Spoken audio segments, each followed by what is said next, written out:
এর আগে তোমাদের কাছে আমি ব্রেকফাস্ট পার্ট 1 শেয়ার করেছি। আজকে পার্ট 2টা শেয়ার করলাম।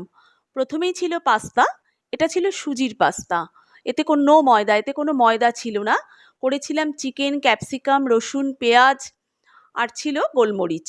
এই দিয়ে পাস্তাটা করেছিলাম। এটা তো বাচ্চাদের ভীষণ ফেভারিট, আমাদেরও কিছু কম ফেভারিট নয়, বড়দেরও খুব পছন্দ পাস্তা। এটা জলখাবার হিসেবে যেমন খাওয়া যায়, সেরকম কিন্তু অনেকে লাঞ্চ ডিনার হিসেবেও খেয়ে নিতে পারে। দ্বিতীয় থালিতে ছিল ধোকলা। এই ধোকলাটাও ভীষণ লাইট। যারা একটু হেলথ কনসাস তারা তো এই ধোকলাটা ভীষণ পছন্দ করেন, কারণ এটাতে তেলের প্রায় ইউজ নেই বললেই চলে।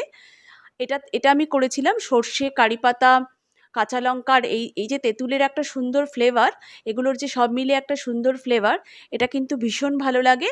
এই ধোকলার রেসিপিটা একদিন আমি তোমাদের কাছে শেয়ার করব। আর পরের থালিতে ছিল বাঙালির অল টাইম ফেভারিট পরোটা। এই পরোটাটা তৈরি করেছিলাম আটার। আর কোনো ডিপ ফ্রাইড নয় এটা। এটা জাস্ট তেল ব্রাশ করে করেছিলাম। একদম নরম হয়েছিল। সাথে ছিল আলুর দম। আলুর দমটাও নিরামিষ ছিল। আদা, কাঁচা লঙ্কা, জিরে, ধনে, গোলমরিচ আর গরম মশলা দিয়ে তৈরি এই আলুর দম। কেমন হয়েছে তোমরা একটু জানিও, আর ভালো লাগলে লাইক শেয়ার করো।